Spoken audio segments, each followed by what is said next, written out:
Hello everyone, welcome back to my channel study only science. आज हमने science का खाद्य उत्पादन एवं प्रबंधन इस टॉपिक को लिया है। इसके हम एमसीक्यूज आपको करवाने वाले हैं और ये पार्ट 1 है। इसका 51 क्लास है। अब तक हमने 50 क्लास कर चुके हैं और पेडागोजी की भी 7 क्लास हो चुकी हैं।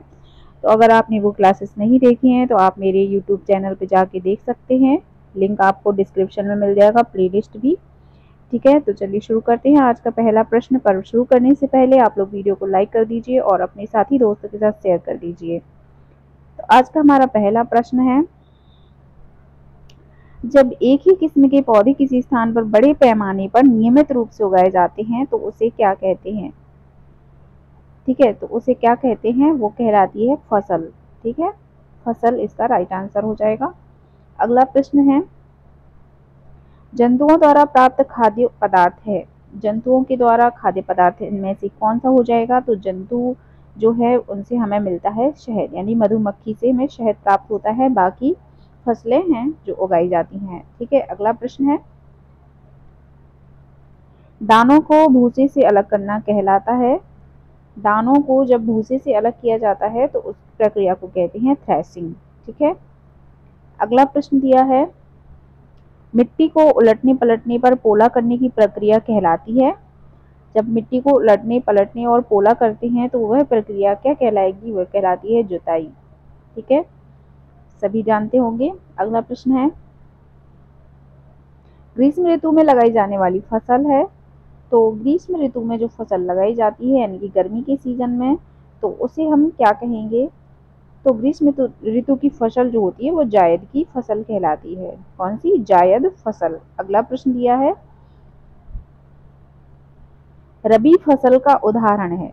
रबी फसल का उदाहरण है जो अक्टूबर नवंबर में बोई जाती है और मार्च अप्रैल में काटी जाती है। तो रबी फसल का जो उदाहरण हो जाएगा वो हो जाएगा गेहूं। ठीक है, अगला प्रश्न दिया है, खरीफ फसल के उदाहरण है। खरीफ फसल के उदाहरण बताइए जो कि जून से जुलाई में यानी वर्षा ऋतु आने पर बोई जाती है और अक्टूबर नवंबर के टाइम पर इसको फसल को काट दिया जाता है। तो ये फसल कौन सी हो जाएगी? धान। ठीक है, धान हम इस मौसम में बोते हैं। अगला प्रश्न है, सीड ड्रिल का उपयोग होता है। किसमें? सीड ड्रिल का उपयोग होता है। तो इसका जो है राइट आंसर हो जाएगा बीज बोने के लिए। ठीक है, बीज बोने के लिए सीड ड्रिल का उपयोग किया जाता है। अगला प्रश्न है, सड़े हुए जैविक पदार्थ से बना मृदा पदार्थ कहलाता है। जब सड़े हुए पदार्थ से कोई पदार्थ बनता है तो वो मृदा पदार्थ क्या कहलाएगा? ह्यूमस। उसे हम ह्यूमस कहते हैं। ठीक है, अगला प्रश्न है, जो बैक्टीरिया मटर की जड़ की ग्रंथिका में मौजूद होता है वह है। मटर की जड़ में कौन सा बैक्टीरिया मौजूद होता है? उसका नाम बताना है। तो वो होता है राइजोबियम। राइजोबियम। ठीक है, अगला प्रश्न है, राइजोबियम नामक जीवाणु किस फसल के जड़ में पाई जाने वाली ग्रंथियों में उपस्थित होते हैं? तो कैसी फसल होती है वो? तो इसमें लिखा हुआ है सिम्बी फसल। ठीक है, लेकिन उसे हम कैसा? फली वाली फसल बोलते हैं, जो फलियां उगती हैं जमीन के अंदर। ठीक है, उसको हम उसमें राइजोबियम नामक जीवाणु पाया जाता है। अगला प्रश्न है, निम्नलिखित में से प्राकृतिक खाद है। तो प्राकृतिक खाद का उदाहरण हो जाएगा, प्राकृतिक खाद हमारी हो जाएगी वर्मी कंपोस्ट। ठीक है, बाकी इसमें जो ऑप्शन दिए गए हैं ये रासायनिक खाद है। प्राकृतिक खाद वर्मी कंपोस्ट है। अगला प्रश्न है, निम्नलिखित में से कौन सा समूह खरीफ फसल का है? कौन सा समूह है जो खरीफ फसल का है? तो इसमें से कपास, मक्का और धान जो खरीफ फसल का उदाहरण हो जाएगा। अगला प्रश्न दिया है, निम्नलिखित में से कौन सा मिट्टी में पुष्टिकर नहीं बढ़ाता है, यानी कि पोषक तत्वों को नहीं बढ़ाता है? तो इसका आंसर हो जाएगा परती जमीन। ठीक है, परती जमीन। अगला प्रश्न है, राइजोबियम जीवाणु किस फसल के जड़ में पाए जाने वाले ग्रंथियों में उपस्थित होता है? अभी हमने देखा, तो इसमें फलीदार फसल इसका राइट आंसर हो जाएगा। अगला प्रश्न है, कौन सा जीव मिट्टी की उर्वरता को बनाए रखता है? तो मिट्टी की उर्वरता को बनाए रखने वाला जीव हो जाएगा इसमें आंसर केचुआ। ठीक है। अगला प्रश्न है, सबसे अच्छा नाइट्रोजन युक्त उर्वरक है? तो सबसे अच्छा नाइट्रोजन युक्त उर्वरक इसमें से हो जाएगा यूरिया। ठीक है, यूरिया इसका राइट आंसर हो जाएगा।